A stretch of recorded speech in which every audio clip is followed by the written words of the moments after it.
அன்பு ஊடக நண்பர்களுக்கு வணக்கம். கர்நாடகாவில் பாய்கின்ற காவிரியின் குறுக்கே கர்நாடக அரசு மேகதாது அணை கட்டும் அந்த திட்டத்தை உடனடியாக நிறுத்த வேண்டும் என்ற நோக்கத்தில் 4 நாட்கள் விழிப்புணர்வு நடைபயணம் மேற்கொண்டிருக்கின்றேன். இந்த நடைபயணத்தின் தொடக்கம் கிருஷ்ணகிரி மாவட்டத்தில் பில்லிகுண்டுலு, நாம் நின்று கொண்ட இடம் பில்லிகுண்டுலு. இங்கேதான் காவிரி தமிழ்நாட்டில் முதலில் உள் வருகிறது. பில்லிகுண்டுலில் தொடங்கி 4ஆம் தேதி, ஜூலை 4ஆம் தேதி மாலை காவிரி கடலில் கலக்கின்ற பூம்புகாரில் இந்த நடைபயணம் முடிவெடுக்கிறது. இந்த 4 நாட்களாக காவிரி பாய்கின்ற மாவட்டங்கள், குறிப்பாக தருமபுரி, சேலம், ஈரோடு, திருப்பூர், கரூர், திருச்சி, தஞ்சை, திருவாரூர், மயிலாடுதுறை போன்ற மாவட்டங்களுக்கு சென்று அனைத்து தரப்பு மக்களை சந்திக்கின்றோம். இந்த நடைபயணம் அனைத்து தமிழ்நாட்டில் உள்ள அனைத்து விவசாய சங்க தலைவர்கள், விவசாய சங்கங்களும் இதற்கு ஆதரவு கொடுக்கின்றனர். இந்த நடைபயணத்தில் அத்துணை தலைவர்களும் ஆங்காங்கே கலந்து கொள்ளிருக்கின்றார்கள். நம்முடைய நோக்கம் கர்நாடகாவில் மேகதாது அணை அங்கே கட்டக்கூடாது. இது இயற்கைக்கு எதிரானது, சுற்றுச்சூழலுக்கு எதிரானது, சூழியலுக்கு எதிரானது, தமிழ்நாட்டுக்கு எதிரானது, தமிழ்நாடு விவசாயத்திற்கு எதிரானது, தமிழ்நாடு வாழ்வாதாரத்திற்கு எதிரானது. தமிழ்நாட்டினுடைய உயிர் நாடியே காவிரி தான். இந்த காவிரி ஆற்றை நம்பி தமிழ்நாட்டில் உள்ள கிட்டத்தட்ட 5.5 கோடி மக்கள் இருக்கின்றார்கள். 8 கோடியில் 5.5 கோடி மக்கள் காவிரியை நம்பி இருக்கின்றார்கள், குடிநீர் மற்றும் விவசாயத்தை. இதில் கிட்டத்தட்ட 11 மாவட்டம் காவிரியை நம்பியிருக்கிறது விவசாயத்திற்கு. இப்படி திடீரென்று ஒரு மேகதாது அணையை முதல் மடை மாநிலம் கர்நாடகாவிலே நாங்கள் கட்டுவோம் என்று துடித்து கொண்டிருக்கின்றது கர்நாடக அரசு. குறிப்பாக DK சிவகுமார் அவர்கள் முதலமைச்சராக வந்த பிறகு வேகமாக அந்த திட்டம் நிறைவேற்ற வேண்டும் என்று அங்கே அந்த திட்டத்தை நகர்த்தி கொண்டிருக்கின்றார்கள். இந்த திட்டம் நிறைவேறினால் தமிழ்நாட்டுக்கு மிகப்பெரிய ஒரு பாதகம் வரும். அதாவது காவிரி பிரச்சனை என்பது ஏதோ திடீரென்று வந்த பிரச்சனை கிடையாது. கிட்டத்தட்ட 200 ஆண்டுகளாக இருக்கின்ற பிரச்சனை. அந்த காலத்தில் மெட்ராஸ் மாகாணம், அப்புறம் அது இல்லாமல் மைசூர் சமஸ்தானம், மைசூர் மகாராஜா, மைசூர் சமஸ்தானம், இந்த 2த்துக்கும் தான் பிரச்சனை.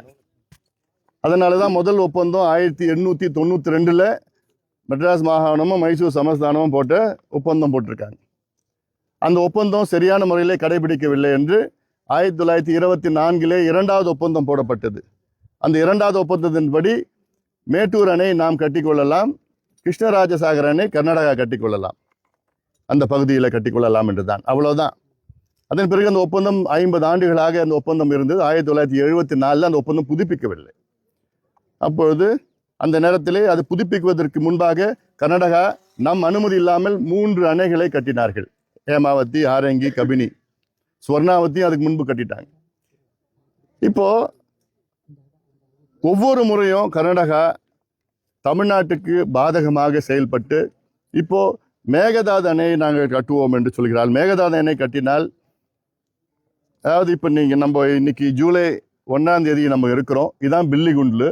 இந்த பில்லிகுண்டுல காவிரி தமிழ்நாட்டுக்கு உள்ள வர இடத்துல இதான் மெஷர் பண்ணுவாங்க. இந்த பகுதியில் அங்கே தான் நின்று மெஷர் பண்ணுவாங்க, அளவெடுப்பாங்க எவ்வளோ தண்ணி உள்ள வருதுன்னு. நம்ம காவேரியில் படுகையில் நின்றுட்டு இருக்கிறோம். ஜூலை 1ஆம் தேதி இப்போ அவ்வளோ தண்ணி, கரையில் தண்ணி போயிட்டு இருக்கோம். உள்ள நம்ம நிற்க முடியாது. நம்ம காவேரி ஆற்றுல நடுவில் நின்றுட்டு இருக்கோம். இப்போ வர தண்ணி எல்லாமே கர்நாடகாவில் இருக்கிற கழிவு நீர் தான் வருது. அப்போ நினைச்சு பாருங்க, இதுக்கு மேல மேகதாது அணை கட்டினாங்கன்னா இந்த கழிவு நீர் குடிக்கிறது தண்ணி கூட வராது. ஒவ்வொரு வருஷமும் ஜூன் 12ஆம் தேதி குறுவை சாகுபடிக்காக மேட்டூர் அணையை திறப்பாங்க. கடந்த 7 ஆண்டுகளில் 6 முறை திறந்திருக்கிறாங்க. ஆனால் முதல் முறையாக இப்போ திறக்க முடியல. எப்போ திறப்பாங்கன்னு தெரியல, ஏன்னா தண்ணி இல்லை. மேட்டூர் அணையில் 93 டிஎம்சி கொள்ளளவு கொண்ட அணையில் 40 டிஎம்சி தான் இருக்கு. அந்த 40 டிஎம்சியும் குடிநீருக்கு தான் பயன்படுத்த முடியும். விவசாயத்துக்கு திறக்க தண்ணி இல்லை, தண்ணி வரல. அப்போ மேகதாது அணை கட்டிட்டாங்கன்னா இந்த குடிக்கிறது தண்ணி கூட தமிழ்நாட்டுக்கு வராது. ஒரு முறை கூட கர்நாடக அரசு உச்ச நீதிமன்ற தீர்ப்பையோ காவிரி நடுவர் மன்ற தீர்ப்பையோ நம்ம நீர் பகிர்ந்து கொள்ள அந்த ஒப்பந்தத்தையோ ஒரு முறை கூட கடைபிடிக்கல. கடந்த 130 ஆண்டு காலமாக கடைபிடிக்கல. அதனால இப்போ நாங்க இந்த மேகதாது அணை குடிநீருக்கு பயன்படுத்துவோம்னு சொல்ற கர்நாடக அரசை எப்படி நம்ப முடியுது? பெங்களூர் குடிநீருக்கு எவ்வளவு தேவைப்படும்? பெங்களூர் குடிநீருக்கு தேவைப்படுது 10 டிஎம்சி தான். அதுல காவிரி உச்ச நீதிமன்றம் இறுதி தீர்ப்புல 2018 பெங்களூர் குடிநீருக்கு 4.75 டிஎம்சி ஒதுக்கீடு செய்யணும்னு ஏற்கனவே அதுக்கு அனுமதி கொடுத்துருக்குறாங்க. இப்ப தேவை வெறும் 5 டிஎம்சி தான் தேவை. 5 டிஎம்சிக்காக நீங்க எதுக்கு 70 டிஎம்சி அணை கட்டுறீங்க? இல்ல நாங்க குடிக்கிறதுக்கு தான் நாங்க அணை கட்டுறோம், ஒரு பக்கெட் தண்ணி கூட நாங்க பாசனத்துக்கு பயன்படுத்த மாட்டோம்னு சொல்ற கர்நாடக அரசை எப்படி நம்ப முடியுது? கடந்த காலத்துல, அதாவது காவிரி நடுவர் மன்றம் 1990 அமைக்கிறாங்க, 91 இடைக்கால தீர்ப்பு வருது, 2007 இறுதி தீர்ப்பு வருது, அந்த 2013 கெசட் நோட்டிபிகேஷன் வருது, 2018 நம்ம கோர்ட்டு, ஏன்னா கர்நாடகா எதுவுமே ஒத்துக்கல. அதனால நம்ம உச்ச நீதிமன்றம் போனோம். உச்ச நீதிமன்றம் ஒவ்வொரு முறையும் அளவு நம்ம குறைச்சிட்டாங்க. இடைக்கால தீர்ப்புல பாத்தீங்கன்னா 205 டிஎம்சி கொடுத்தாங்க தமிழ்நாட்டுக்கு மட்டும்.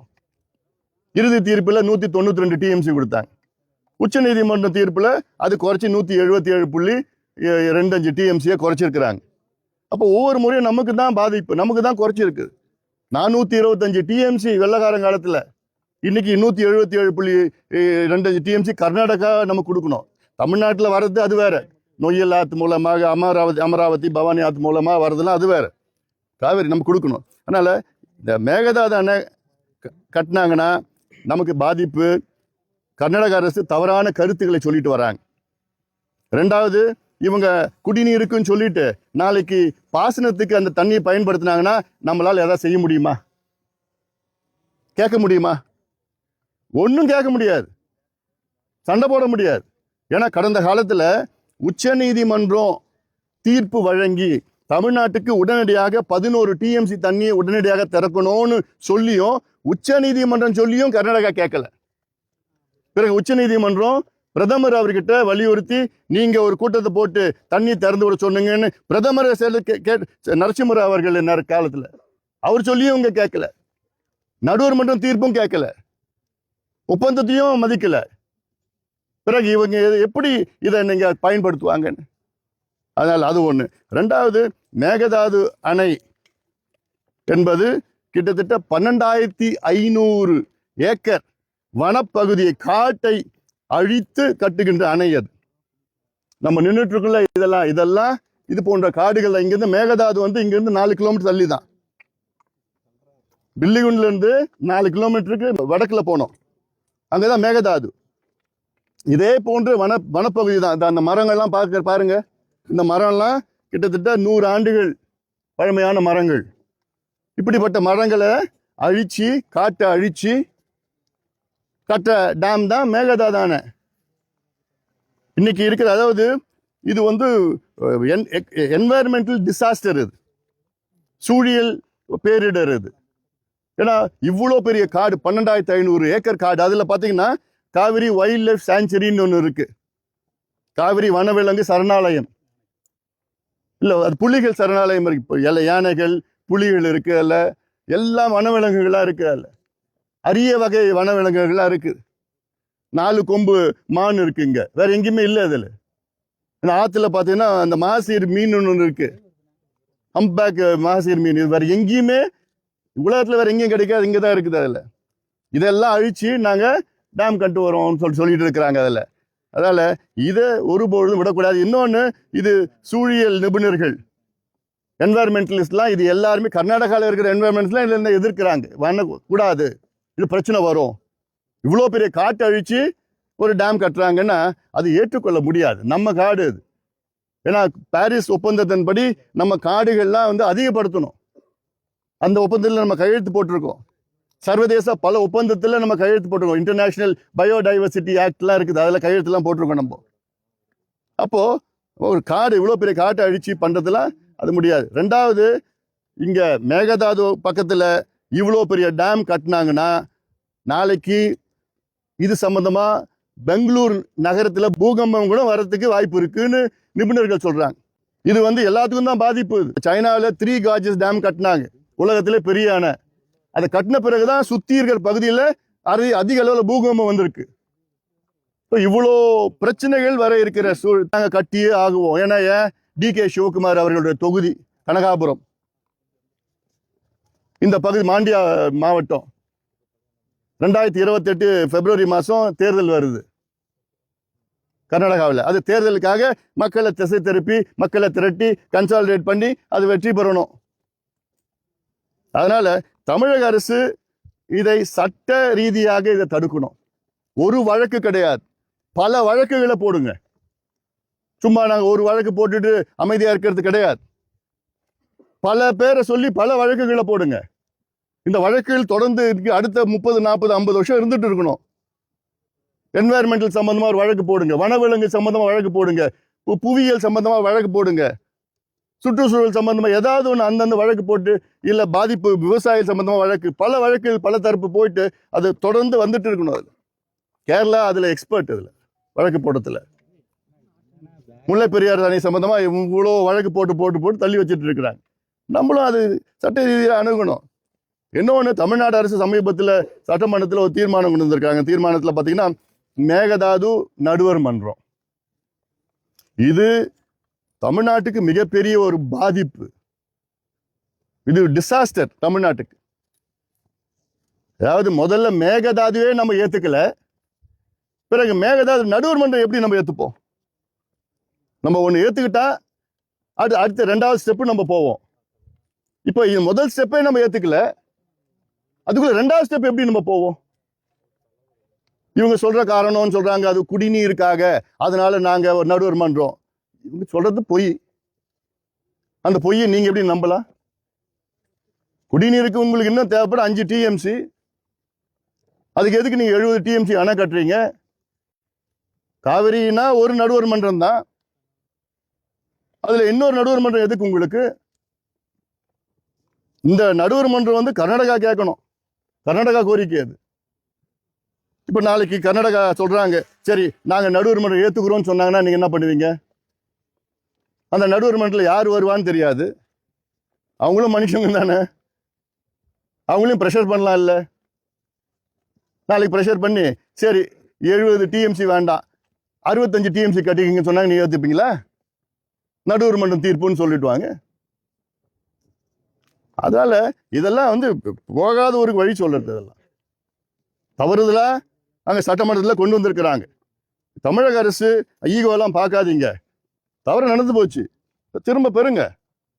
இன்னொன்று, அந்த தீர்மானம் முறையாக தீர்மானம் நிறைவேற்றலை. அந்த திருத்தம் முறையான முறையில் அது எல்லாரும் வாக்கெடுப்பு நடத்தலை, எல்லாம் பண்ணல. அப்போ அந்த சட்ட சிக்கல்லாம் சொல்லி இந்த தீர்மானம் பட்ஜெட் செஷனில் மறுபடியும் இன்னொரு தீர்மானம் கொண்டு வருவோம், அது திருத்திய தீர்மானம் மறுபடியும் சொல்லி பண்ணுங்க. இதனால இது ரொம்ப ரொம்ப நமக்கு தமிழ்நாட்டில் பாதிப்பு இதில். அதில் இன்னொன்று நான் முக்கியமான நான் சொல்றது, 1974 காவிரி, கர்நாடகாவில் உள்ள காவிரி நீர்பிடிப்பு பகுதியில் பார்த்தீங்கன்னா பாசன வசதி பார்த்தீங்கன்னா 6.8 லட்சம் ஏக்கர் பாசனம் செய்தார்கள் 74. 91 அது 12 லட்சம் ஏக்கராக உயர்ந்திருக்கிறது. 2006 அது 18 லட்சம் ஏக்கராக உயர்ந்திருக்கிறது. 2016 அது 21 லட்சம் ஏக்கராக உயர்ந்திருக்கிறது. அதே வேளையில் தமிழ்நாட்டில் 74 காவிரி பாசனம் 29 லட்சம் ஏக்கரா இருந்தது, இன்னைக்கு 20 லட்சம் ஏக்கரா. 9 லட்சம் தமிழ்நாட்டில் குறைஞ்சிருக்கு பாசனம், காவிரி பாசனம். கர்நாடகாவில் 6.5 லட்சத்திலிருந்து இன்னைக்கு 21 லட்சமா உயர்ந்திருக்கிறது. அவங்க இந்த டேம் கட்டினாங்கன்னா இன்னும் 10 லட்சம் ஏக்கர் கூடுதலா அதிகமாகும், நமக்கு தான் குறையும். இவ்வளோ பாதிப்புகள் இந்த ஒரு அணையில இருக்கு. அதனால இது ஏதோ சும்மா அவங்க சொல்ற காரணம் எல்லாம் ஏற்றுக்கொள்ள முடியாது. கடுமையாக நம்ம எதிர்க்கணும். அதற்கு எல்லாம் கட்சி ஜாதி மதம் இனம் எதுவும் பார்க்காதீங்க, எல்லாம் வாங்க. நீங்கள் இளைஞர்கள் வந்து நீங்கள் ஜல்லிக்கட்டுக்கு எப்படி நீங்கள் தன்னார்வமாக நீங்கள் வந்து அந்த ஜல்லிக்கட்டை நம்ம கொண்டு வந்தோமோ, மீண்டும் கொண்டு வந்தோமோ, அதே போன்று கர்நாடகாவில் இந்த மேகதாது அணை கட்டக்கூடாது. அதற்கு அத்தனை பேரும் தமிழ்நாட்டில் வாங்க. இல்லை எனக்கு பாதிப்பு இல்லை, நான் கன்னியாகுமரியில் இருக்கிறேன், நான் கோயம்புத்தூரில் இருக்கிறேன், நான் ராமநாதபுரத்தில் இருக்கிறேன், நான் மதுரையில் இருக்கிறேன், சென்னையில் இருக்கிற எல்லாத்துக்கும் பாதிப்பு. 2 வகையான பாதிப்பு. ஒன்று, காவிரி டெல்டா நமக்கு சோறு போடுற மண், அது உணவளிக்கிற மண், காலங்காலமாக நமக்கு உணவளித்து கொண்டிருக்கின்ற அந்த மண். அந்த மண்ணில் தண்ணி போலனா உணவு கிடைக்காது, உணவு பற்றாக்குறை. இது நீங்கள் கன்னியாகுமரியில் வாழ்ந்தாலும் சரி, சென்னையில் வாழ்ந்தாலும் சரி, எங்கே வாழ்ந்தாலும் காவிரி நமக்கு சோறு போடுது. அந்த சோறு போடுற அந்த தண்ணியை நிறுத்தக்கூடாது. 2வது, மதுரையில் பார்த்தீங்கன்னா மேலூரில் காவிரி கூட்டு குடிநீர் திட்டம். மதுரை மேலூரில் வைகை போகிற மதுரையில், ராமநாதபுரத்தில் காவிரி கூட்டு குடிநீர் திட்டம். இப்போ ஒகேனக்கல் கூட்டு குடிநீர் திட்டம். ஒகேனக்கல் கூட்டு குடிநீர் திட்டம் இது ஏதோ தருமபுரி மாவட்டத்துக்கு மட்டும் கிடையாது. தருமபுரி, கிருஷ்ணகிரி, சேலம், திருவண்ணாமலை, திருப்பத்தூர் மாவட்டம், வேலூர் மாவட்டம், ராணிப்பேட்டை மாவட்டம், அவ்வளோ மாவட்டத்திற்கு போகுது. அப்போ நீங்க மேகதாதுல அணை கட்டினீங்கன்னா குடிக்கிறதுக்கு தண்ணி கிடையாது. ஒகேனக்கல் கூட்டு குடிநீர் திட்டம், ராமநாதபுரம் கூட்டு குடிநீர் திட்டம், மதுரையில் மேலூர் கூட்டு குடிநீர் திட்டம், காவிரி குண்டார் திட்டம், மேட்டூர் உபரிநீர் திட்டம், இப்படி பல திட்டங்கள் ரத்தாகும், செயல்படுத்த முடியாது. அதனால இது எனக்கு பாதிப்பு இல்லைன்னா எல்லாத்துக்கும் பாதிப்பு. அதிக பாதிப்பு சென்னையில் வாழ்கின்ற மக்களுக்கு. ஏன்னா வீராணை ஏரி மூலமா உங்களுக்கு தண்ணி வருது, காவிரி தண்ணி தான் வருது உங்களுக்கு. அந்த காவிரி தண்ணி இல்லைன்னா சென்னையில் குடிக்கிறது தண்ணி கிடையாது உங்களுக்கு. அதனால எல்லாருக்கும் பாதிப்பு. அந்த வகையில் நீங்கள் எல்லாம் ஊடகங்கள் மூலமாக உங்களுக்கு வேண்டி கேட்டுக்கிறேன், இந்த செய்தி எல்லாத்துக்கும் எடுத்துகிட்டு போங்க. இது முக்கியமான தமிழ்நாட்டுடைய மிக மிக முக்கிய அவசரமான பிரச்சனை இது. ஏன்னா மத்தியில் தேசிய கட்சிகள் தான் ஆண்டு கொண்டிருக்கின்றனர். அதே போன்ற கர்நாடகாவிலும் தேசிய கட்சிகள் தான் ஆண்டு கொண்டிருக்கின்றனர். தமிழ்நாட்டில் மாநில கட்சிகள் ஆண்டு கொண்டிருக்கின்றனர். ஆனால் மத்தியில் ஆளுகின்ற தேசிய கட்சிகள் கர்நாடகாவில் இருக்கின்ற தேசிய கட்சிகளுக்கு தான் ஆதரவாக செயல்படுவாங்க. அது பிஜேபி இருந்தாலும் சரி, காங்கிரஸ் இருந்தாலும் சரி. அந்த வகையில் அதற்கு தமிழ்நாட்டுக்கு ஆதரவாக இருக்க மாட்டாங்க. நமக்கு ஒரே ஆதரவு நீதிமன்றங்கள் தான். உச்ச நீதிமன்றம், பசுமை தீர்ப்பாயம், அப்படிலாம் போயிட்டு பல வழக்குகள் பல திசையில் போட்டு போட்டு போட்டு போட்டு இதை வரவிடாமல் அதை பார்த்துக்கணும். நண்பர் ராகுல் காந்தி அவர்களுக்கு ஒரு அன்பான ஒரு வேண்டுகோள்.